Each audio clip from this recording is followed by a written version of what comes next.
우리 하나님 말씀 함께 보겠습니다. 하나님 말씀은 디모데후서 2장 1절에서 13절까지입니다. 디모데후서 2장 1절에서 13절.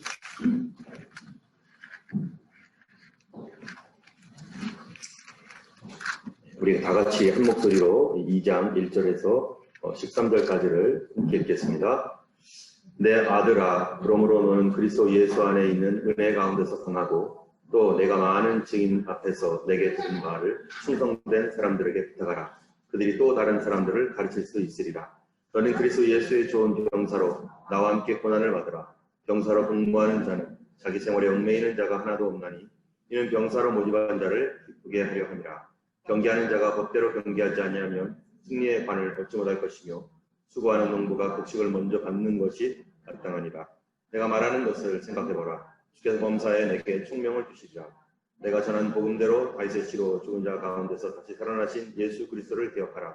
복음으로 말미암아 내가 죄인과 같이 매인 때까지 고난을 받았으나 하나님의 말씀은 매이지 아니하니라. 그러므로 내가 택함 받은 자들을 위하여 모든 것을 참음은 그들도 그리스도 예수 안에 있는 구원을 영원한 영광과 함께 받게 하려 함이라. 미쁘다 이 말이요, 우리가 주와 함께 죽었으면 또한 함께 살 것이요, 참으면 또한 함께 왕노 될 것이요, 우리가 주를 부인하면 주도 우리를 부인하실 것이라. 우리는 믿음이 없을지라도 주는 항상 믿으시니 자기를 부인하실 수 없으시리라. 아멘. 할렐루야. 네, 오늘 말씀은 은혜 속에서 강하라라고 하는 말씀 제목으로 이 시간 함께 하나님의 말씀을 나누고자 합니다. 하나님께서는 우리가 강한 사람이 되길 원하고 계십니다. 믿음도 우리가 강해야 되고요. 우리 범사에 우리가 강하기를 원하는 거죠. 우리 모두는 다 강해져야 될 것입니다. 특별히 은혜 안에서 오늘 본문에 보면 강하라라고 이렇게 권고하고 있습니다. 은혜 안에서 강하다라고 하는 게 도대체 뭘까? 또 우리에게 이 강하게 되기 위해서 우리가 뭐를 해야 될까? 또 우리를 강하게 하기 위해서 하나님은 무엇을 하시는가? 이런 것들을 우리가 좀 생각을 해봐야 됩니다. 저는 오늘 이 말씀을 준비하면서 믿음 안에서 하나님께서 강하게 하는 것, 은혜 안에서 하나님께서 강하게 하는 것, 우리 결론적으로 먼저 말씀드리면 은혜라고 하는 것이 무엇인지를 먼저 알아야 되는데, 은혜는 하나님의 절대적 사랑입니다. 또 은혜는 하나님의 절대적 약속에 대한 신뢰입니다. 이것 안에서 강해지라고 말씀하는데요. 강하다라는 말과 반대가 되는 말이 뭐겠어요? 약하다라는 거 아니겠어요? 약하게 되면 어떻게 되는 겁니까? 약하다는 것은 흔들린다는 거예요. 어떤 조그만 문제만 있어도 흔들리는 사람. 다른 사람은 그거가 아무렇지도 않은데 자기에게는 막 흔들려요. 그만큼 약한 거죠. 그러나 강한 사람은 웬만큼에서는 흔들리지 않습니다. 왜 흔들리지 않을까? 그럼 뿌리가 깊기 때문이죠. 흔들리는 이유는 뿌리가 얇기 때문이죠. 그거는 신앙생활을 오래 했고 안 했고 상관없어요. 우리가 과연 내가 하나님 안에 그리스도의 은혜 안에 깊이 뿌리를 내렸으면 그 사람은 결코 바람이 불어도 어떤 상황에서도 잘 요동하지 않을 것입니다. 이 말씀을 보면서 저는 이게 저 자신을 이렇게 좀 돌아봤어요. 나는 그리스도 안에서 어떻게 살아왔는가? 그리고 하나님은 나를 어떻게 앞으로 계속해서 믿음의 사람으로 세워갈 것이며, 과연 나는 강한가? 또 강하다면 언제부터 강해졌고, 약하다면 무엇 때문에 약해졌는가? 이런 것들을 이렇게 생각해 보면서 참 하나님께서 한 사람을 키우기 위해서 참 대단히 많은 시간을 하나님께서 투자하시는구나 라는 것을 이 성경 말씀과 저의 삶을 통해서 이렇게 깨닫게 됩니다. 제가 우리 교회에 오기 이전에 호주로 처음 왔었을 때 저는 강하기를 원해서 사실은 호주로 왔었던 것이죠. 제가 이렇게 지금 이렇게 이 말씀 준비하면서 이게 저를 이렇게 돌아볼 수 있는 시간이 있었는데, 나이가 50이 넘고 그리고 그 중에서 목사로서 살아왔던 삶이 20년이에요. 20년이 이제 막 지나가고 있는 좀 넘었죠. 20년이. 그런 그 가운데서 맨 처음 목사로서 안수받았을 때는 내가 앞으로 목사가 되는데 이제 목사가 되는데 그러면은 너무너무 나에게 능력이 필요하다. 그리고 나는 다른 사람보다 믿음이 강해야 된다. 그래서 나의 현재의 이 형편으로는 성도들을 이렇게 잘 돌보거나 그들을 그리스도께로 인도하거나 그럴 수 없다라는 것 때문에 탄식이 좀 있었습니다. 그래서 결국 하나님의 은혜 가운데 호주로 오게 된 거죠. 호주로 온 기간이 지금 약 15년이 되었어요. 전체적으로 토탈 따지면. 그래서 여기에서 하나님께서 저를 하나님의 사람으로 세워가는 그런 과정에서 이렇게 지금까지 이렇게 돌아봤을 때 쉬운 길은 아니었다 이렇게 생각이 돼요. 쉽게 가지는 않은 것 같아요. 하나님께서는 제가 이미 목사로 안수를 받았지만 그러나 하나님이 원하셨던 것은 내가 목사가 되는 것을 원하는 게 아니라 좋은 성도가 먼저 되기를 원하셨던 것 같아요. 좋은 성도가 되지 않으면 어떻게 목사가 되겠어요? 누가 그런 얘기를 하더라고요. 먼저 사람이 되라. 그리고 목사가 되라. 이 사람도 안 되었는데 어떻게 목사가 되겠습니까? 성도가 안 되었는데 어떻게 목사가 되겠어요? 하나님께서 이 저의 모든 이런 기간 동안에 하나님께서 좋은 성도 만들려고 목사는 둘째치고 좋은 성도도 제대로 못하고 있는 저의 모습을 이렇게 보게 되는 거죠. 그래서 하나님은 먼저 저를 그런 하나님의 좋은 성도로 되게 하기 위해서 뭐를 하겠어요? 믿음의 훈련을 당연히 하겠죠. 그런데 이 믿음의 이런 그 훈련을 하게 될 때 믿음의 길을 걸어갈 때 성도로서 가는 거죠. 하나님 앞에서는 우리가 다 성도잖아요. 목사라고 해가지고 하나님께서 더 높여가지고 막 이렇게 막 가게 하고 쉽게 가게 하고 막 능력을 확확 줘가지고 성도들은 없는 능력 받아가지고 우리는 막 날아가고 막 이러진 않죠. 목사도 똑같이 하나님 앞에는 성도이기 때문에 여러분이나 저나 여러분은 더 잘 갈 수 있고 나는 더 못 갈 수도 있어요. 아무리 목사라고 하더라도 여러분이 더 믿음이 좋을 수 있고 오히려 목회자가 목사가 더 믿음이 약할 수도 있어요. 왜냐하면은 성도가 바르게 되지 않은 상태에서 목사가 되면 바른 성도보다 오히려 못한 그런 사람이 되기 때문에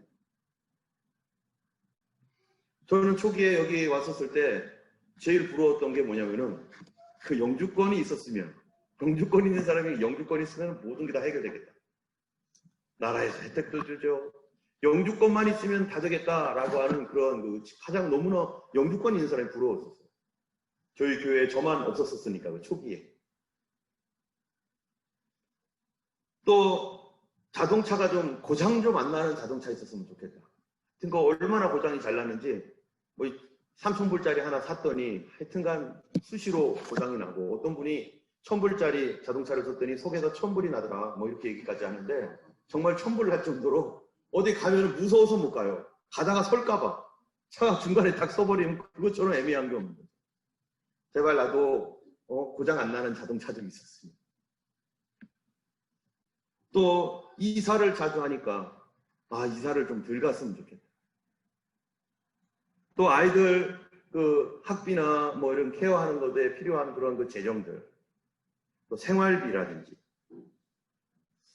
이런 것들이 다른 분들도 이민 생활을 하면서 겪었던 것처럼 하나도 감하지 않고 목사라고 해서 뭐 쉽게 넘어가는 게 아니라 오히려 하나님께서 더 굴렸으면 굴렸지 덜 굴리지는 않은 것 같아요. 어떤 분들은 그런 생각을 그렇게 말합니다. 목사님들은 성경 말씀을 많이 아니까 성경을 많이 아니까 성도들보다 더 잘 믿음으로 살아가고 더 잘 이길 수 있겠지요 라고 말하지만 여러분 성경 말씀 아는 것과 성경 말씀대로 사는 게 같습니까? 성경을 아무리 알아도 성경 말씀을 순종하여 살아가는 거하고는 전혀 다른 얘기입니다. 성경을 조금 알아도 몇 구절 몰라도 어떤 사람은 성경대로 살아가는 사람이 있어요.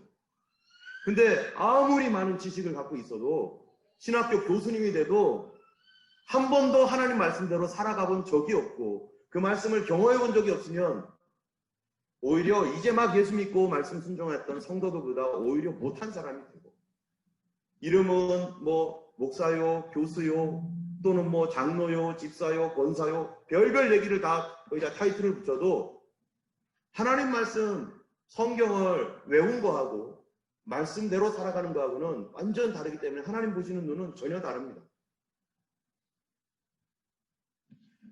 어쩔 때는 저도 욕심이 나서 이거보다는 저렇게 해봐야겠지. 또 이런 방법보다는 저런 방법을 해야겠지. 인간적인 생각으로 고민도 하고 또 여러 가지 그러한 그 헛된 생각들로 저도 하나님 앞에 다름을 받고 그래 왔던 것 같아요. 예수 믿은 지 뭐 한 40년 넘은 것 같은데, 40년 넘었나요?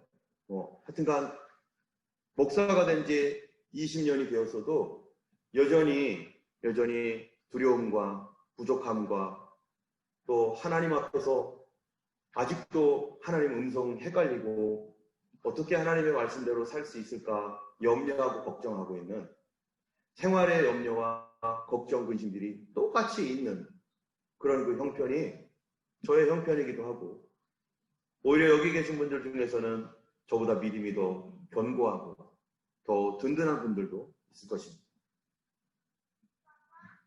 목사가 된 지 20년이 되었어도 여전히 목사답지 못하고 예수 믿은 지 몇십 년이 되었어도 아직 성도답지 못한 그러한 그 모습을 보면서 오늘 본문에 디모데후서에 보면 이 디모데 후서라고 하는 디모데 전서 후서는 누구에 대한 얘기냐면 이 목회자인 사도 바울이 다른 목회자인 디모데라고 하는 목사님에게 후배 목사님이죠.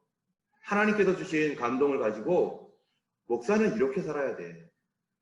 목사는 이런 거야. 라고 하는 거를 가르쳐주는 내용입니다.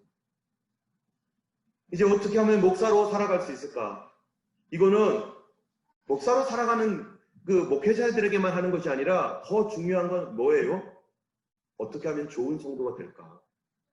좋은 성도가 되어야만 좋은 목사 되는 거 아니겠어요?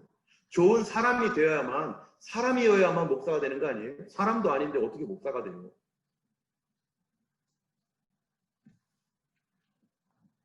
그래서 2장에 내 아들아, 이거 뭡니까? 자기 후배, 까마득한 후배이며 영적인 아들과 같은 디모데에게 내 아들아, 너는 그리스도 예수 안에 있는 은혜 가운데서 강해라. 이 디모데에게 너는 예수 안에 있는 은혜 안에서 너는 강하라. 오늘은 이 한마디 말씀 가지고 우리가 같이 말씀을 나누려고 합니다. 이 주님께서 주시는 이 은혜 안에서 강한 사람을 오늘 본문에 보면은 이 사람을 누구라고 말하고 있느냐면은 바로 충성된 사람이라고 2절에 말하고 있어요. 하나님의 은혜 안에서 그리스도 예수의 은혜 속에서 강한 사람이 바로 충성된 사람이고 그 충성된 사람들에게는 주님의 복음의 말씀을 전하도록 그들에게 부탁을 하고 그럼 이 충성된 사람의 특징은 여기서 3가지로 얘기하고 있는데 그 첫 번째가 뭐냐면은 뭐겠어요? 3절에 보면은 예수의 좋은 군사다. 충성된 사람은 군사다. 어떤 군사? 바로 고난을 받는 군사인데 그 군사의 특징이 뭐냐면은 자기 생활에 얽매이는 자가 아니라 군사로 모집한 자를 기쁘게 하는 God-centered life, Jesus-centered life, 예수를 중심으로 하는 그런 삶, 나를 기쁘게 하는 삶이 아니라 하나님 기쁘게 하는 삶으로 어떻게 하면 살아갈까라고 하는 것에 관심을 가지고 자기 자신의 욕심이나 자기의 생각을 내려놓고 나를 부르신 분에 대하여 충성하겠다라고 하는 그런 사람이 충성된 사람, 좋은 성도라는 거예요.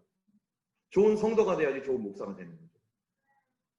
두 번째로는 경기하는 자라는 거예요. 좋은 충성된 사람은. 여러분 경기할 때 트랙을 도는데 뭐대로 돌아야 됩니까? 법대로 해야 되는 거죠.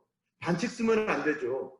빠르게 가려고 이 트릭을 써가지고 다른 사람 속여가지고 가면 안 되는 것처럼 이 충성된 사람은 말씀의 법대로 그대로 지켜나가는 사람.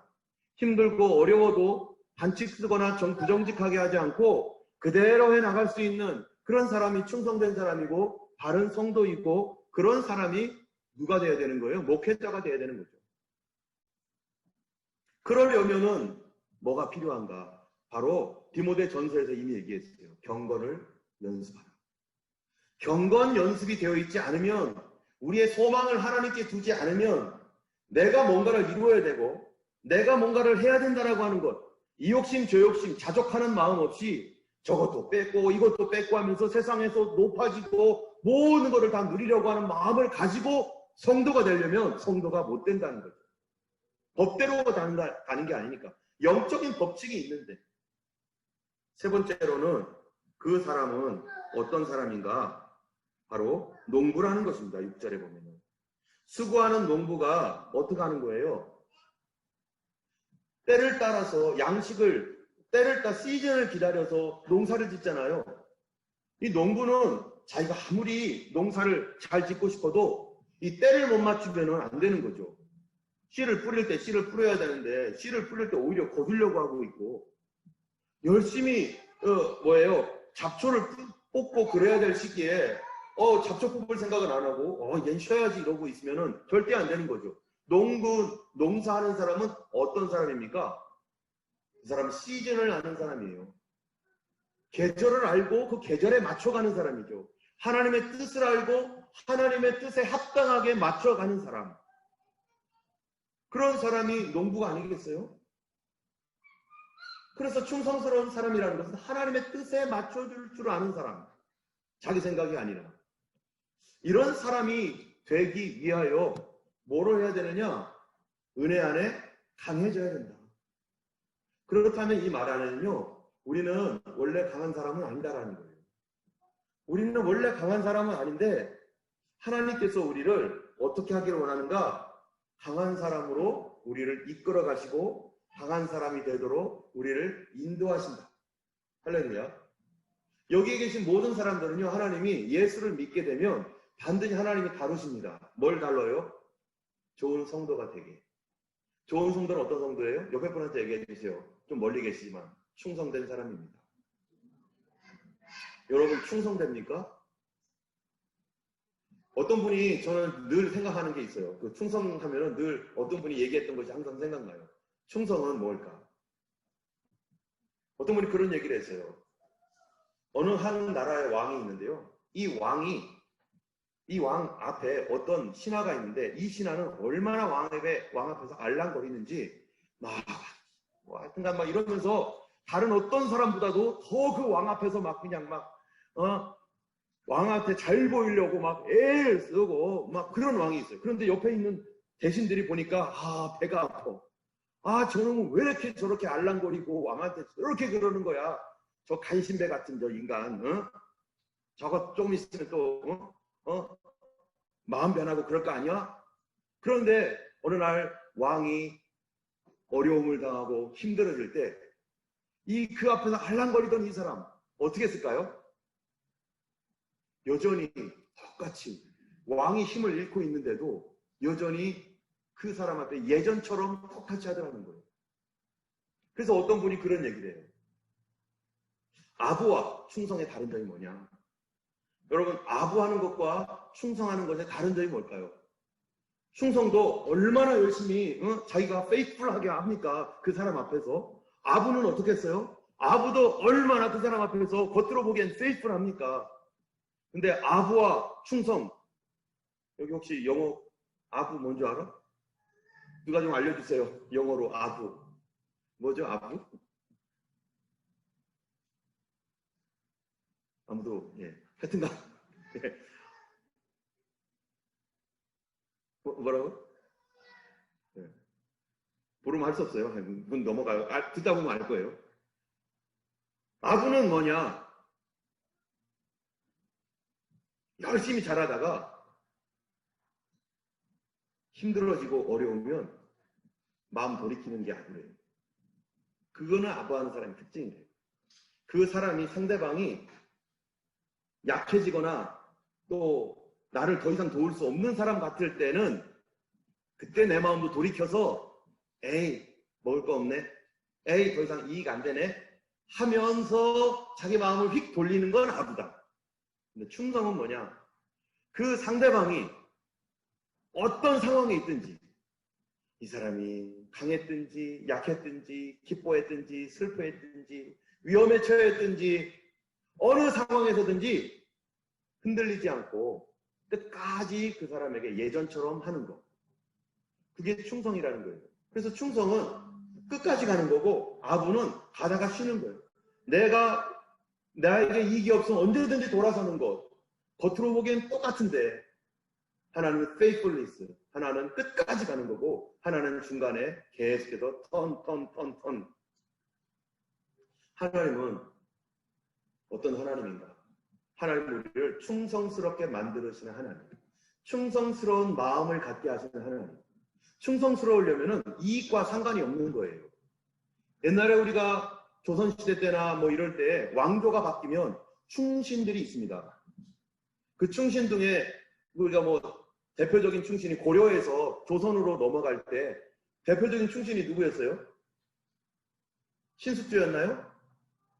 신숙주 때문에 숙주나물이 생겼죠? 예, 신숙주, 숙주나물 얼마나 많이 변합니까? 쉽게 변하니까 신숙주가 아니에요. 겉으로는 충성하는 것 같은데 왕조가 넘어오니까 왕조가 다른 다이내스티가 돼버리니까 마음 확 바꿔가지고 이전에 섬겼던 사람들 다 죽이려고 하고 그리고 새로운 힘이 있는 사람에게 찰싹 붙어가는 사람. 이게 숙주나물 아니겠어요? 숙주. 그런데 정몽주, 죄송합니다. 우리 정씨입니다. 알아주세요. 정몽주는 어때요? 정몽주는 이 사람은 사육신 중에 하나로서 끝까지 자기가 섬기던 주군에 대해서 충성하다가 그리고 죽잖아요. 이성계가 그렇게 회유합니다.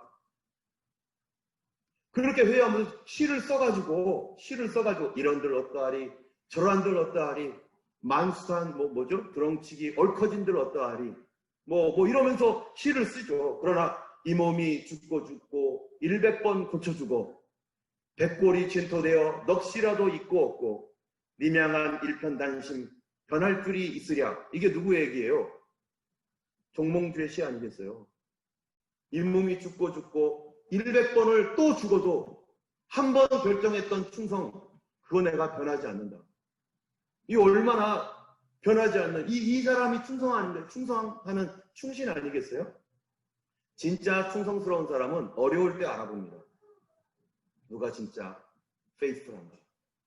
하나님께서 이 사도 바울을 통해서 디모데인 이 성도, 앞으로 목회자로서 가야 될 이 성도인 이 디모데에게 너 은혜 안에서 강한 사람이 돼야 되는데 그 사람 뭐냐? 마음이 견고한 사람, 충성된 사람, 웬만한 것에 흔들리지 않는 사람, 그런 사람이 돼야 되는데 그런데 네가 못해. 은혜 속에서, 은혜 안에서 너는 충성된 사람이 되어라. 그렇게 말하고 있는 것입니다.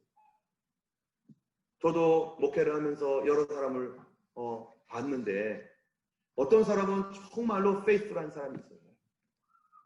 중간에 혹시 흔들거리고 넘어질지라도 그래도 페이스풀하게, 그래도 그 중심은 페이스풀한 사람이 있는데 어떤 사람은 페이스풀하지 않고 아부하는 것처럼 그렇게 가는 거는 나중에 다 보이더라고요. 여기에 보면은 1절에 강하라라고 하는 건요. 현재 제가 이런 거 어려운 말인데 현재 수동태 명령형이래요. 강하게 되어라 이런 말이죠. 강함이라는 것은 육체적으로 건강한 것을 의미합니다. 어떤 질병에도 넘어지지 않고요. 또 정신적으로는 어떤 겁니까? 이 할 수 있다는 자신감, 또 인내하는 거, 이런 거를 또 의미하는 거죠. 또 감정적으로 강하다는 겁니까? 뭡니까? 슬픔과 기쁨에 쉽게 요동해가지고 좋을 때는 엄청 좋고 나쁠 때는 완전히 팍 떨어지고 막 이렇게 요동하지 않는 그러한 그 중용을 다 갖고 있는 거, 마음, 평안한 상태. 무엇보다도 중요한 건 영적으로 강한 거, 믿음이 강한 거를 말하는 거예요, 오늘은요. 믿음이 강하다라는 거는 뭡니까? 흔들리지 않는 신앙. 그런데 은혜 안에서 믿음으로 강하라, 은혜 안에서 강하라고 할 때 우리가 은혜를 오늘 본문에서는 우리가 두 가지로, 크게 성경 전체에서는 두 가지로 볼 수가 있습니다. 첫 번째, 은혜 안에서 강하라라고 할 때 그 은혜라고 하는 첫 번째 것은요, 절대적 하나님의 사랑입니다. 한번 따라하겠습니다. 절대적 사랑. 이 절대적 사랑이라는 게 뭐냐면 하나님은 흔들리지 않는다는 거예요. 사람은 흔들립니다. 내가 좋아하는 사람이 나에게 해코지를 하거나 내가 사랑했던 사람들이 비록 자녀들일지라도 나를 어렵게 할 때 마음 안 어려워요? 어렵죠. 그리고 포기하고 싶어요. 그래서 나와 같이 일했던 사람일지라도 버려버려요. 이렇게. 옛날에는 그렇게 좋다고 했는데 어느 순간 나의 마음에 안 들으니까 버려버려요. 이거는 사랑이 아니죠. 근데 하나님의 사랑은 어떤가? 내가 어떠한 상황이든지 내가 어떤 사람이 되었든지 하나님은 흔들리지 않는데요. 나를 사랑하는 게. 이거 절대 사랑입니다. 그 하나님의 은혜를 어떻게 하라? 그 하나님의 사랑에 대하여 신뢰하는 믿음을 견고하게 가져라. 이게 흔들리지 말라는 얘기예요. 강해라. 하나님 날 사랑하다는 어떤 상황 형편에 있든지 하나님 날 사랑해 라고 하는 걸 결코 놓치지 않는, 여러분 우리가 그런 예전에 제 친구 얘기도 몇 번 했지만 제 친구가 대학교 다닐 때 양다리 걸친 친구가 있었어요. 이 자매도 좋아하고 저 자매도 좋아하고. 그래서 제가 그 친구한테 얘기했습니다. 너 가랑이 찢어진다. 너 절대로 그러지 마라. 하나 택해라. 그랬더니 얘가 그걸 결정을 못해. 얘도 좋고 쟤도 좋고. 어떻게 됐을까요? 가랑이 찢어졌죠. 이쪽에서 뺨 맞고 저쪽에서 뺨 맞고.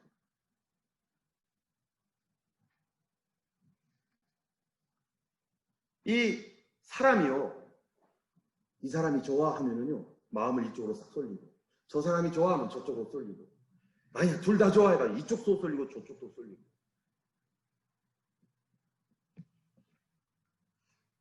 이 충성된다 또는 강하다라는 것은 사람이 한 사람에 대하여 강한 사랑을 가지고 있으면 어떻게 됩니까? 다른 사람 거들떠보지 않습니다. 한 사람에 대해서 강한 믿음을 갖고 있으면 다른 것 보지 않아요. 그 사람만 보죠. 근데 강하지 않으니까 누구가 어디 안에 강한가, 내 자신의 이기적인 마음이 강하니까 여기도 보고 저기도 보는 거죠. 하나님의 사랑 안에 강하다라고 하는 것은 하나님은 절대로 여기 보고 저기 보고 하지 않고 나를 사랑하기로 결정했다면 어떻게 한다? 변하지 않는다. 그거에 대하여 우리가 굳게 잡아라. 이게 믿음이다. 첫 번째 절대 사랑입니다. 하나님의 절대 사랑. 내 절대 사랑이 아니에요. 하나님이 절대 사랑한다. 나. 두 번째로는요. 절대 믿음이에요. 그 믿음이라는 건 뭡니까? 하나님은 그분이 약속한 것에 대하여 절대 파기하지 않는다.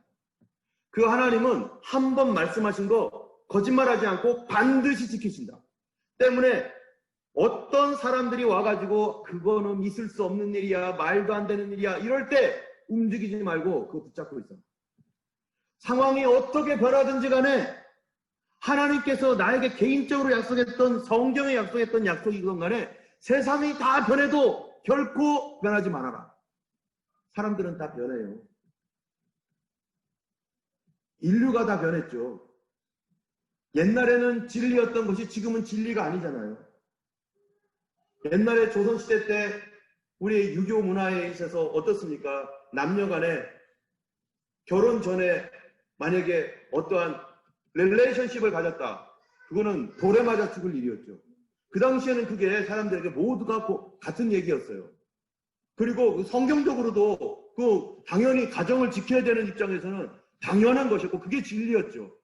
그리고 그 성경적 진리가 세상적인 어떠한 그 양심과 같이 갔어요. 그런데 21세기가 된 오늘날 결혼하기 전에 같이 살고 동거하는 거, 이 시드니에 그런 사람 엄청 많을 거예요.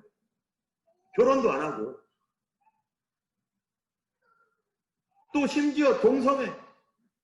그런데 법으로 이거를 인정해주고 오늘날 이렇게 하는 것이 마치 당연한 것처럼 그렇게 사람들이 다 인식해주고 애인이 없으면 이상하다라고 생각하고. 여러분, 과거에는 이게 돌을 맞아 죽을 일인데 지금은 당연해요. 그러면은 어떻습니까? 과거에는 진리고 지금은 진리가 아니에요. 진리라는 게 뭡니까? 변하지 않는 거죠. 세상이 다 변하고 세상 풍조가 다 변해도 하나님 말씀이 진리인 이유는 아무리 세상이 변해도 절대 변하지 않는 것. 그거가 하나님 말씀이기 때문에 진리라는 거 아닙니까? 우리가 진리를 믿는다는 것은 사람이 진리를 믿을 때는요, 사람이 심지가 견고해집니다.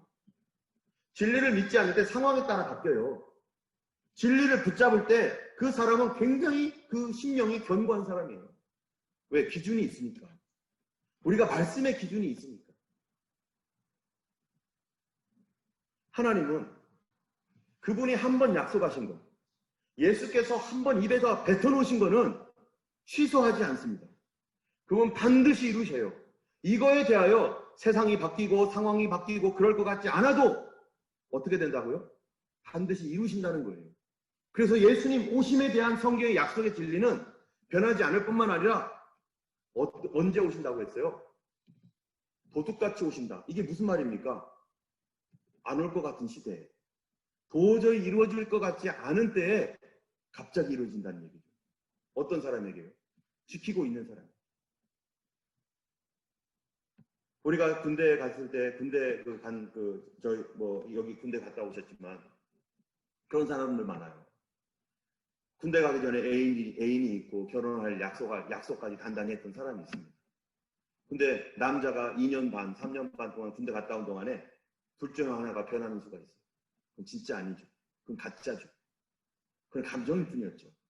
진짜 사랑은 어때요? 끝까지 가는 거잖아요.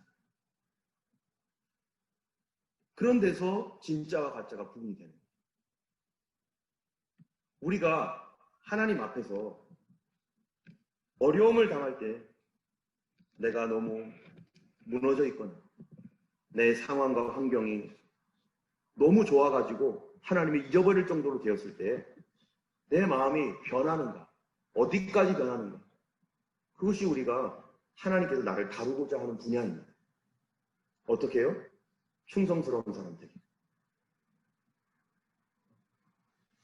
성경에서 충성스러운 사람들이 많이 있습니다. 그런데 무엇보다도 우리가 믿음으로 강한 사람 중에 한 사람이 아브라함이죠.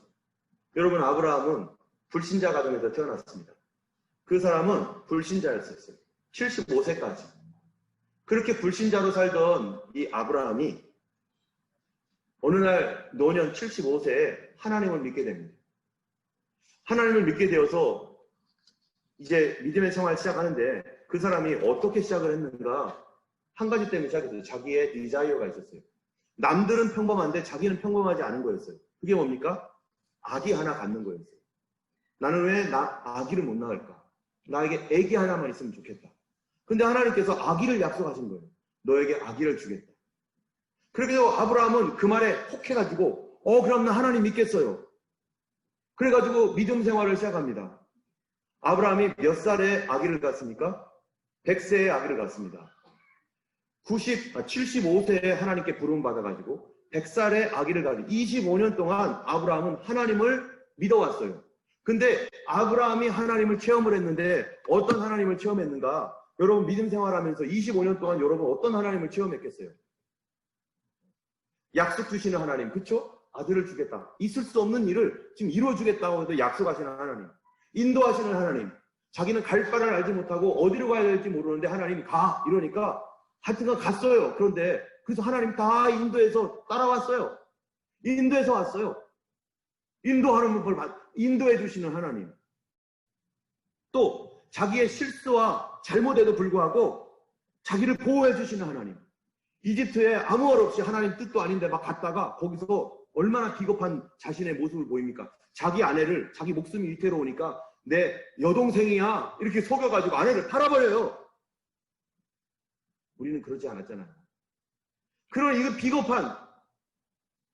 비겁한 사람을 그런데 아브라함 분명히 잘못했는데도 불구하고 하나님께서 그 땅에서 아브라함을 회개시켰을 뿐만 아니라 높여주시는 거예요. 거부가 돼가지고 돈을 많이 갖고 거기서 빠져나오게 하는데 아브라함 잘한 게 하나도 없어요. 다 잘못만 했어요. 이집트 왕 자기 동생이라고 해가지고 그래서 아내 삼으려고 했는데 그 바람에 난리가 났죠. 그런데도 하나님은 아브라함을 보호해 주는 거예요. 내가 잘못했는데. 하나님께서 아브라함에게 전쟁에 승리하게 해가지고 5개국 연맹체 5개국이 전쟁을 하는데 아브라함이 다 이기게 만들어요. 또 위로해 주시는 하나님. 아들이 없어가지고 왜 이렇게 아들을 안 주시나. 5개 나라를 다 때려 부셨더니 이제는 그 나라가 언제든지 테러를 할 수 있는 그런 그 꿍꿍이를 꾸고 있다는 걸 알고서 너무나 겁났습니다. 이 언제 테러를 당할지 모르니까. 그래가지고 부들부들 떨고 있는데 하나님께서 찾아와가지고 따뜻하게 안아주시고 걱정하지 마. 내가 너의 방패가 되어줄 거야. 여러분 이 정도 하나님을 만났으면 아브라함 믿음의 조상 될 만해요? 가인자매 어떻게 생각해요? 믿음의 조상 될 만하죠. 그런데요. 하나님은 아직 아니에요. 그것 가지고 믿음의 조상이 될까? 아브라함은 하나님이 누구인 줄 알았습니다. 25년 동안 믿으면서. 그런데 하나님은 아브라함의 충성. 아브라함은 과연 충성된가? 거기에 대해서는 하나님께서 아직 다 훈련을 마치지 않았어요. 다 만들어주지 않으셨어요. 아브라함은 받기만 했어요. 지금까지. 보호를 받고 인도를 받고 이끄심을 받고 도우심을 받고 받는 건 많았어요. 그래서 하나님 너무 감사해요. 그 안에 물론 어려운 시련도 있었죠. 그러나 그가 정말 생각지도 못했던 것을 다 받았어요. 우리는 하나님께로부터 받으면 얼마나 좋습니까? 하나님 감사합니다. 이런 것도 주시고 저런 것도 주시고 어려웠을 때 건져주시고 힘들 때 다 그렇게 주셨네요. 하면서 그렇게 기뻐했던 아브라함. 그런데 이 과정은 하나님께서 아브라함을 어떻게 만들려고 하는 과정입니까? 옆에 분한테 얘기해 주세요. 뭐죠? 충성된 사람. faithfulness. 하나님께서 아브라함에게 이렇게 큰 사랑과 은혜를 듬뿍 주셔서 그가 깊은 사랑으로 하나님을 신뢰할 수 있는 그런 데까지 아브라함이 가도록 하기 위한 가장 기초가 뭐냐? 첫 번째가 뭐였어요? 하나님 사랑. 하나님의 그 절대적인 사랑을 신뢰할 수 있도록 지금 기초를 다 놓았어요. 그런데요, 아브라함이 나이가 100세가 되었고, 그로부터 이제 그 자기 품에 이삭, 100살에 얻은 이삭, 얼굴 보며 사는 재미를 가지고 살았습니다. 매일마다 이삭이 얼굴 보면서 하루 종일 이삭이의 젖먹은 모습, 포통 해가지고 띵띵한 그 이삭이의 그 동글동글한 얼굴, 그런 거 보면서 정말 하루 종일 이삭이만 보고 있어도, 얼굴만 보고 있어도 힘들지 않는. 그리고 이삭이가 똥을 싸면 싸라 하고 부르면은 사라가 딱 와서 똥 갈아주고, 그럼 다시 이삭이 보고, 배고프면은 싸라 하면 또 사라가 와가지고 또 밥 먹여주고, 또 이삭이 보고. 이런 기쁨. 그 다음에 유치원에 킨드가르텐 유치원에 가가지고 또 뭐 이렇게 뭐 율동하고 오고, 그러면 그것도 아빠 앞에서 뭐 엄마 앞에서 짝짝고 뭐 이런 거 쫙 하면서 막 할아버지가 너무 기뻐하고, 초등학교 가방 메고 딱 들어갈 때 얼마나 할아버지가 돼가지고 초등학교 선생님, 초등학교 앞에 가가지고 있을 때 꼬부라져가지고 아이고 하고서 데려가는데 손자세요? 그러면 아니에요, 우리 아들이에요. 그러면 사람들이 다 놀래. 그리고 또 초등학교에 애가 가가지고 공부 잘해가지고 오면 아빠 머리 닮아서 이렇게 네가 공부 잘하고 있다고 이러면서 초등학교 졸업하고 이렇게 가는 그런 과정 가운데 어느 날 10대 청소년이 되었습니다. 이삭이 10대 청소년이 되었을 때, 그때 하나님께서 기도하는 중에 벼랑간 뭐라고 해요? 너 있잖아, 네 아들 이삭을 하나님께 번제로 드려라.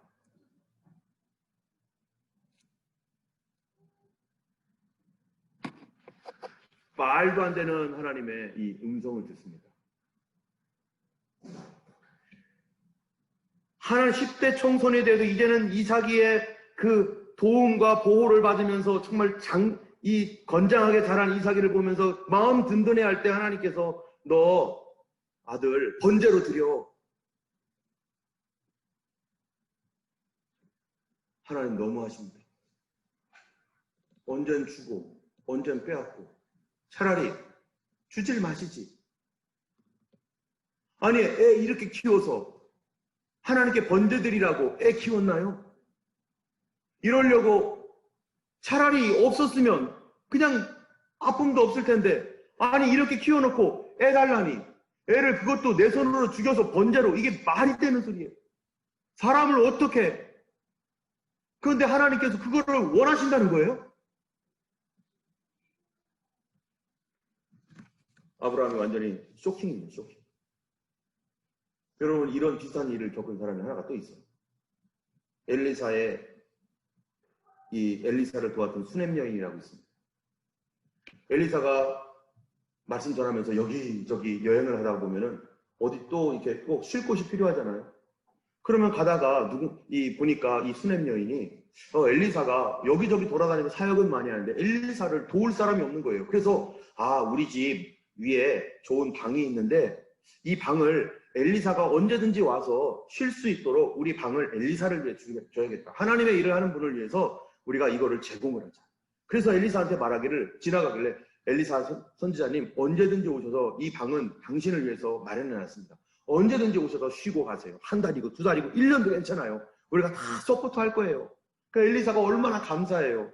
자기를 이렇게 호텔이 없어서 여기저기 호텔 여인숙 잡아가지고 이렇게 가야 되는데 그럼 안 해도 되니까. 그래서 어디 갈 때마다 이렇게 이 수넴 여인 집에 갔는데 수넴 여인은 가만히 보니까 아기가 없는 거예요. 그래서 수넴 여인이 그 남편하고 근심 가운데 있는 거 보고서 그가 스스로 물어보지도 않았는데 기도를 했어요. 하나님 저 집에 아기를 주세요. 남자 아기를 주셔야죠. 남자 아기를 주세요. 그런데 얼마 후에 애가 임신하게 되고 그리고 남자 아기를 낳았습니다. 수넴 여인이 너무너무 좋아가지고 어쩔 줄 모르는 거예요. 엘리사한테 고맙습니다. 고맙습니다. 나는 요청도 안 했는데 이렇게 나를 위해 기도해 주시다니. 목사님 때문에 아기 나왔습니다. 아기 나왔습니다. 하는데 10대쯤 됐는데 애가 갑자기 머리야. 10년 동안 아기를 보느라고 너무너무 재미있게 살았는데 어느 날 머리야 하면서 애가 머리 아프다고 하면서 쓰러져 버렸어요. 그래가지고 세인트 조지 호스피털을 왔다잖아요. 호스피털에 왔더니 우리 간호사분이 한 분 계시는데 안 된대요. 의사 선생님도 안 된대요. 그래가지고 이제는 프라이빗으로 갔잖아요. 프라이빗에 갔더니 거기 우리 이혜련 집사님도 계시네. 못하겠대요. 애가 머리가 아파서 그 병상에서 엄마 아빠가 어떡하지? 근데 의사가 못 고치는 거예요. 그러다가 애가 죽었습니다. 그러니까 이 수넴 여인이 엘리사를 찾아와가지고 하는 말이에요. 누가 해달라고 했어요? 내가 해달라고 언제 그랬어요? 왜 애를 줘가지고 차라리 애를 안 줬으면 이런 고통이 없지 왜 애를 준 거예요? 왜? 하면서 누가 달라고 했냐고 막 화를 내는 거예요. 받은 기쁨도 크지만 잃어버리는 슬픔은 더 큽니다. 차라리 없었으면은 그런 게 없는데 정을 듬뿍 주고 사랑을 듬뿍 줬는데 근데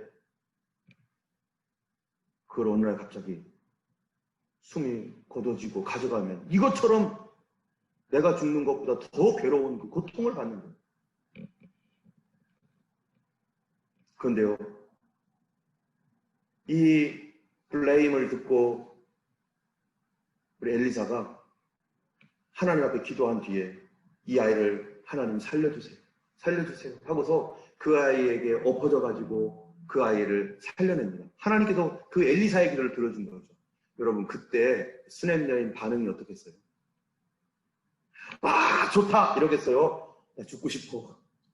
나 죽고 싶어. 나 어떻게? 이러겠어요? 좋긴 하겠죠. 근데 앞으로 엘리사오를 어떻게 봐요? 그렇게 욕해대고. 누가 내가, 우리 애, 누가 딱 해달라고 했냐고! 이렇게 막 그냥 했으니. 그런데 아브라함은요? 아브라함은 하나님 주셨는데, 하나님께서 뺏어간다는 거죠. 그럴 때 아브라함이 어떻게 반응합니까? 믿음의 조상의 반응. 아무 소리 안 하는 거예요. 아무 소리 안 하는 거예요. 속에서는 얼마나 화가 나기도 하고, 얼마나 괴롭겠어요. 그런데 아무 소리 안 하고 아침 일찍 일어나가지고 사라한테 말도 안 해요. 혼자서 꿍꿍거리고 그날 밤새도록 힘들었겠죠. 사라한테 말도 안 하고, 야, 하나님께 번제 드려가야 되는데 우리 이삭이하고 같이 갔다 올게요. 하더니 나귀에 그 땔감 싣고 그리고 이삭이랑 같이 모리아산으로 3일 동안 갑니다.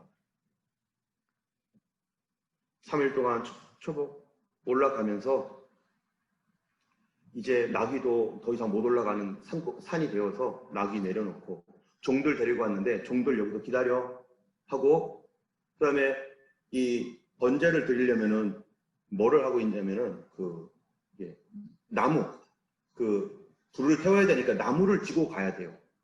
그래서 나무를 우리 10대 됐으니까 티네이저니까 우리 이삭이의 등에 딱 지고 그 다음에 칼 들고 그 이삭이를 가는 거예요. 올라가는데 이삭이가 물어보잖아요. 아버지, 예전이랑 왜 달라요? 뭐가 다른데? 옛날에는 갈 때 양도 데리고 가고 양 등에다가 그 양이 나중에 죽으면 그 땔감으로 그 나무로 태울 그거를 양 등에 엎고 양이 그거를 짊어지고 그 다음에 이렇게 우리가 같이 가서 번제를 드렸는데 오늘은 왜 양은 없어요? 얼마나 자기가 지금 이 아들을 번제로 드려야 되는데 그렇게 물어보니까 하나님께서 준비하실 거야 하면서 이 아버지가 이 양이 없이 바로 이삭이가 그 짐을 지고 갑니다. 보통 양이 그 짐을 지고 가면 어떻게 합니까? 보통은 양이 땔감을 그 나무를 짊어지고 이제 자기 죽을 곳을 향해 올라가면 그 다음에 나무를 옆에다 놓고 양을 죽여요. 그 다음에 죽은 양을 벗겨가지고 그 나무 위에 올려놓고 불 사질러서 양을 번제로 드려요.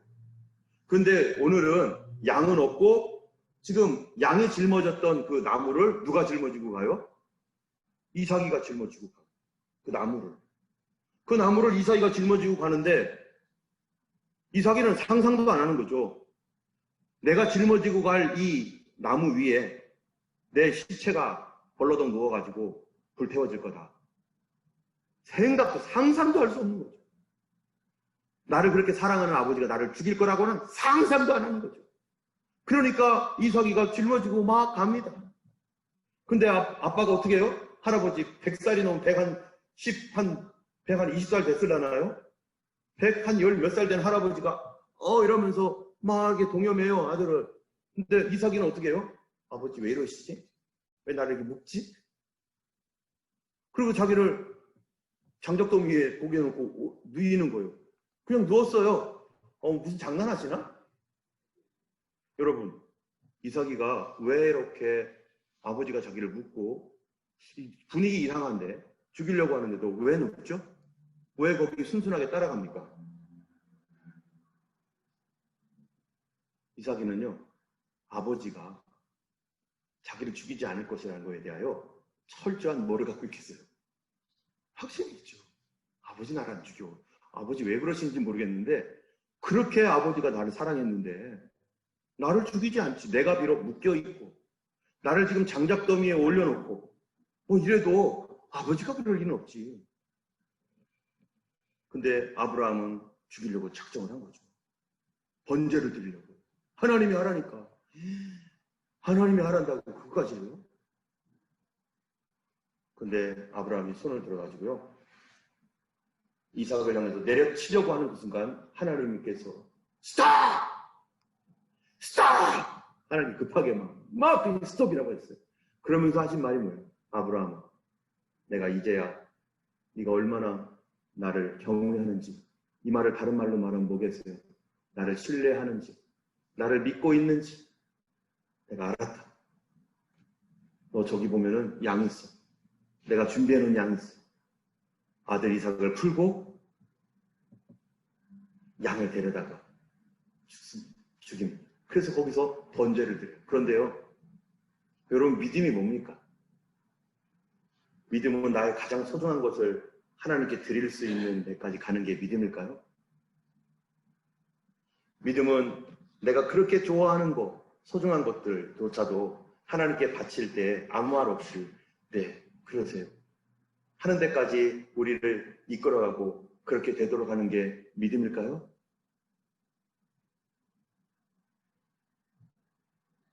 물론 그것도 믿음이겠죠. 엄청난 믿음이죠. 감히 상상할 수 없는 믿음이죠.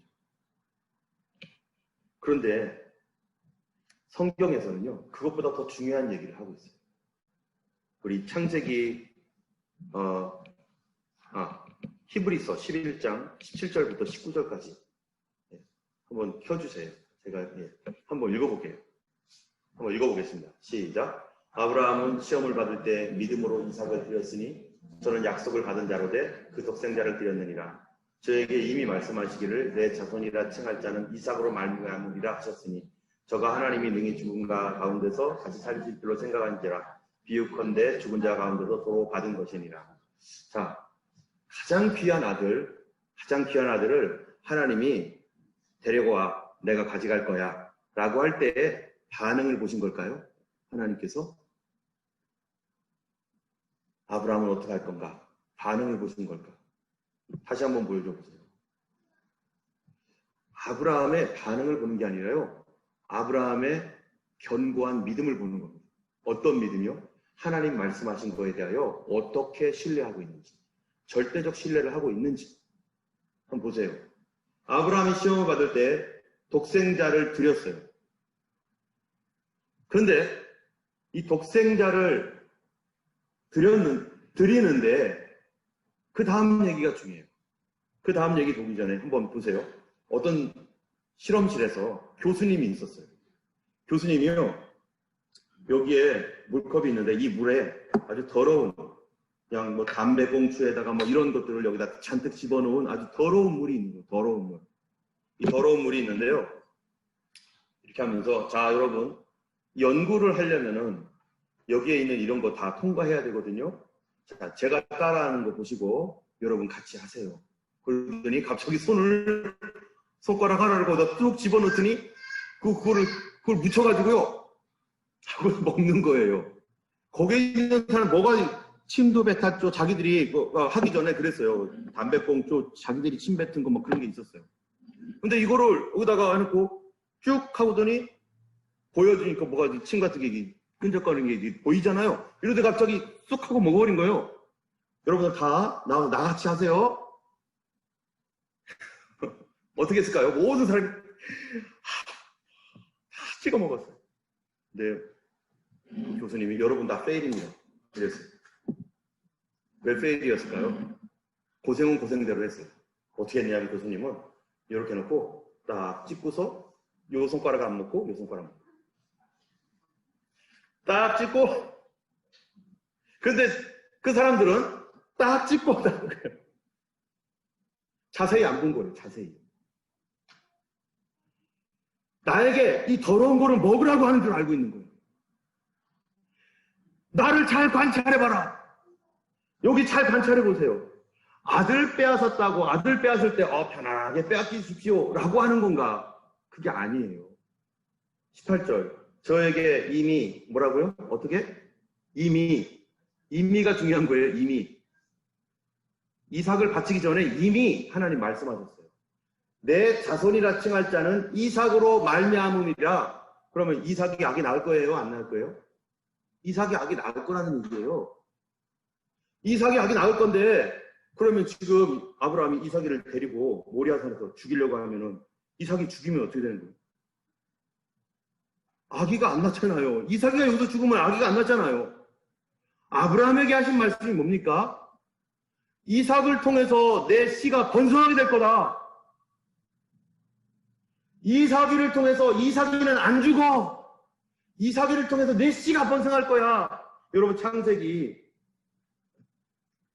그 전에 있는데 21장 12절 그 전 구절이에요. 한번 읽어보겠습니다. 같이 읽겠습니다. 시작. 하나님이 아브라함에게 이르시되 네 아이나 내 여종을 위하여 근심하지 말고 사라가 내게 이른 말을 다 들으라. 이삭에게서 나는 자라야 내 씨라 칭할 것이니라. 이삭에게서 이스라엘이 나오고 이스라엘에서 예수가 나오고 예수님에게서 우리가 나오잖아요. 이삭이가 절대로 안 죽게 돼 있는 거예요. 지금 아브라함은 뭐를 테스트하고 있는 거예요? 너의 소중한 아들, 네가 가장 아끼는 거 내가 뺐을 때 너 어떻게 하나 볼 거야 라고 하는 게 아니라 너 내가 한 말 잘 기억하고 있냐? 내가 너에게 약속한 거 너 끝까지 신뢰하고 있어? 그게 뭐예요? 이삭이를 통해서 온 천하에 누구를 주겠다는 거예요? 믿음의 자손들을 가득하게 하겠다. 그래서 아브라함은 아들을 빼앗기는 게 아니라 이 약속을 끝까지 지금 아들이 죽어가는 상황에서도 안 죽어. 절대 안 죽어. 그 아브라함은 하나님이 뭘 보느냐? 내가 한 말도 지키는가? 내가 한 말도 신뢰하냐? 여러분 하나님을 믿는다는 게 두 가지입니다. 첫 번째는 뭐냐면은 여러분 보세요. 아브라함이 아들 이삭을 모리아산으로 데리고 갈 때 이거 똑같이 이게 누구를 얘기하는 거냐? 하나님 얘기하는 거예요. 앞으로 하나님이 이렇게 할 것이다. 예수님께서 어린 양으로 오셔서 어디를 가십니까? 골고다 언덕으로 올라갑니다. 그런데 그 골고다 언덕에 올라갈 때 예수님이 뭘 지고 가요? 나무를 지고 가요. 나무 십자가. 그 나무 십자가를 지고 골고다로 올라가는데 거기에서 예수님이 그 나무 위에서 사람들이 죽이고 그 나무 위에 달려 예수님이 번제처럼 죽습니다. 이삭이가 그렇게 하듯이 내가 지고 간 이 십자가 위에서 예수님 죽습니다. 그런데 하나님은 이 약속을 이미 창세기 때 했는데 하나님이 변경하지 않았어요. 왜 변경하지 않을까요? 하나님 한 번 약속한 거는 절대 변경하지 않기 때문에 어떨지라도 내가 악할지라도 인류가 어떻게 하나 보자, 네가 어떻게 하나 보자 해가지고 보고 괜찮네 그럼 내가 가서 죽어주지 이러는 게 아니에요. 내가 어떻게 하든 말든 하나님 날 택했으면 그 택한 말씀에 대하여 하나님 절대로 변하지 않고 나의 상태와 상관없이 하나님 오셔서 그 일을 이루신다는 거예요. 이게 뭡니까? 절대적 사랑이라는 거죠. 하나님 절대 안 변한다. 나를 사랑한 건 절대 안 변한다. 그러니 너도 어떡하라고요? 하나님 약속한 거 절대적으로 너 신뢰해라. 주변에서 무슨 소리를 하더라도 누가 뭐래도 헛소리를 하더라도 절대 신뢰해라. 여러분 성경에 보면 이스라엘 사람들이 어떤 사람들이라고 했는가? 여러분 이사야 48장 8절 말씀 한번 읽어보겠습니다. 같이 한번 읽어볼게요. 시작. 내가 알거니와 너는 완악하며 내 목에 힘줄은 무쇠요 내 이마는 노시라. 네가 과연 듣지도 못하였고 알지도 못하였으며 내가 옛적부터 열리지 못하였나니 이는 네가 정령 배신하여 모태에서부터 내가 반역한 자라 불릴 줄 내가 이미 알았습니다. 이게 무슨 얘기예요? 너 모태에서부터 너 배반할 인간이야. 너 사람들 등치고 속이고 배반할 인간인 줄 알아. 그런데도 하나님 택했대. 누구를요? 야곱을. 이스라엘을. 우리의 속성이 배반할 인간이에요. 왜요? 너무나 이기적이니까. 그런데도 여기 보니까 뭐예요? 내가 안다. 너의 이마는 노시고 내 목은 힘줄은 무쇠. 절대로 아무한테나 머리 안 숙이고 얼마나 완악하고 꼿꼿한지. 그런데도 하나님이 이스라엘을 택해서 어떻게 했다는 거예요? 내가 너희를 위해서 죽겠다. 나는 포기하지 않는다. 네가 어쨌든 간에 나는 너를 사랑해. 이거는 하나님만 할 수 있는 사랑이야. 나는 너를 포기하지 않아. 그러니까 너도 뭐 하라는 거예요? 하나님 약속 굳게 믿어. 하나님 하신 약속 굳게 믿고 변하지 않는 하나님의 말씀을 신뢰해라. 여러분, 이것이 강한 사람이 은혜 안에서 강한 사람입니다. 이렇게 될 때 하나님에 대한 사랑을 신뢰하고 그 약속에 대하여 철저히 신뢰해 나갈 때 누가 뭐라고 해도 흔들리지 않을 뿐만 아니라 이런 사람이 군사로 모집한 사람, 군사가 되는 거죠. 군사는 어떻습니까? 이제 하나님 나를 사랑하니까 난 나를 위해서 살고 싶지 않아. 나를 사랑하여 그 아들까지 주신 주님을 위해 내가 살 거야. 나는 더 이상 내 중심으로 살고 싶지 않아. 그 하나님의 사랑이 너무 크기 때문에 나 주님을 위해서. 그래서 군사로 모집한 자는 자기를 기쁘게 하는 게 아니라 모집한 자를 기쁘게 하기 위해서 살겠다는 거예요. 자발적으로. 경기하는 자가 법대로 한다고 했잖아요. 왜 법대로 합니까? 하나님의 방식대로 하면 되니까. 세상 방식으로 거짓말 슬쩍슬쩍 하면서 반칙 써가면서 하면 그거 하나님 방식이 아닌데 하나님 전능하신 하나님이 다 해결해 줄 거니까 괜히 편법 쓰지 말고 하나님 방식대로 가. 그러면 하나님이 해결해 줄 거라고 하는 하나님 말씀에 대한 신뢰. 하나님은요, 이거를 위해서 아브라함 몇 년 다루셨을까요? 아브라함이 아들 얻을 때까지 25년. 그죠? 그리고 아브라함의 아들 이삭을 바치라고 할 때까지 청소년 나이라고 했으니까 뭐 13살, 14살, 15, 16 이 어느 쯤으로 봐요? 그러면은 우리가 알기 쉽게 15이라고 해보세요. 아브라함이 하나님께 충성된 사람으로 그렇게 해서 하나님 앞에 딱 설 때까지 하나님께서 40년간을 다뤘어요. 40년. 한 사람을 세워나가는데 하나님 최소 40년 동안 우리를 포기하지 않고 우리가 그 사람이 될 수 있도록 하나님 옆에서 우리 곁에 있습니다. 하나님 나를 포기하지 않고 그 사랑을 거두지 않습니다. 내가 잠깐 넘어져서 저 멀리 가 있을지라도 하나님은 나를 주목하여 보시고 내가 땅 끝에 있을지라도 내가 거기서도 너를 부를 것이고 네가 음부에까지 꺼져 있을지라도 내가 거기서 너를 부를 것이고 내가 모퉁이에 있을지라도 내가 거기서 너를 어두컴컴한 데서 내가 너를 부를 거야. 내가 너를 택했기 때문에. 왜요? 거기 예수님의 피가 있습니다. 내가 예수님 피값 주고 내가 너를 사기로 결정했으면 하나님은 사람처럼 변하지 않습니다. 이거 안에서 강하셔야 돼요. 여러분이 상황이 어떻든 내가 나를 볼 때 나는 정말 내가 나를 봐도 나 같은 사람은 내가 싫어. 그래도 하나님 어떻게 하신다는 거예요? 내가 좋아. 하나님 그걸 좋아하신다. 내가 너를 싫어하지 않는다. 하나님의 사랑은요. 그래서 진리의 사랑이고 변하지 않는 사랑. 은혜 안에서 강하라고 하는 말씀. 여러분 하나님의 절대 사랑을 신뢰하시기 바랍니다. 그리고 여러분 하나님께서 하신 약속은 절대 변하지 않는다는 사실에 대하여 우리도 하나님 나도 그렇게 믿게 해주세요. 오늘날 우리가 예수님 오심을 기다리는 이유가 뭡니까? 그분이 말씀하셨습니다. 자연 법칙으로는 일어날 일 같지 않죠. 그러나 그분이 한번 하신 말씀 변하지 않기 때문에 그대로 오시리라 하신 말씀대로 우리는 예수님 기다리는 것입니다. 우리 모두가 그런 믿음 안에서 그리고 하나님의 사랑 가운데 서시는 우리 모두가 되기를 주님의 이름으로 축원합니다. 우리 기도하겠습니다. 기도할 때 주님 좋은 성도 되게 해주세요. 충성스러운 성도, 하나님 사랑 절대적으로 신뢰하고 믿음 가운데 살아갈 수 있는 그런 좋은 성도가 되고 여러분 저를 위해서도 좋은 성도가 되게 해달라고 같이 기도하기 원합니다. 함께 기도하겠습니다. 할렐루야 하나님 아버지 하나님 주님의 신사랑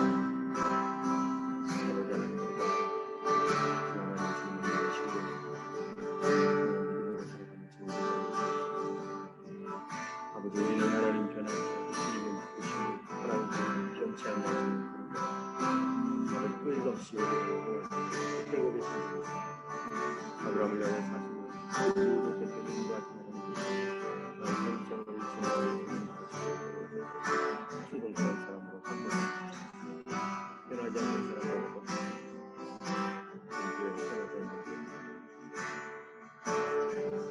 자비하신 하나님 아버지 감사합니다.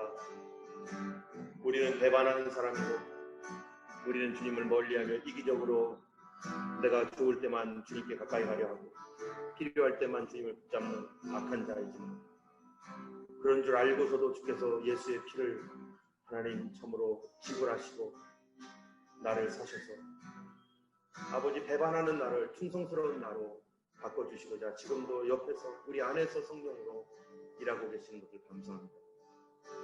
하나님의 절대적인 사랑, 아버지 하나님이여 참으로 그거에 대하여 절대적으로 하나님 믿는 믿음 내 마음속에 주셔서 우리 교회 충성된 교회 성도들마다 한 충성된 성도들 되게 하여 주시고 변치 아니하는 하나님의 성품을 닮아 주의 말씀을 하나님 굳게 지키는 교회 되게 하여 주시옵소서. 우리 주께서 하나님이여 일마다 때마다 도와주시며 하나님 나라를 소망하고 하나님 영광을 위해 살아가는 저희 모두가 되게 하여 주옵소서. 이제는 우리 주 예수 그리스도의 놀라우신 은혜와 하나님 아버지의 크신 사랑과 성령님의 감화 감동 인도 위로 교통하시는 절대적인 사랑을 가진 우리 하나님은 온전히 신뢰하며 충성하기를 원하는 모든 주의 백성들과 충성된 종으로서 세워주시고 길러주시기를 원하는 모든 우리의 주님과 이제로부터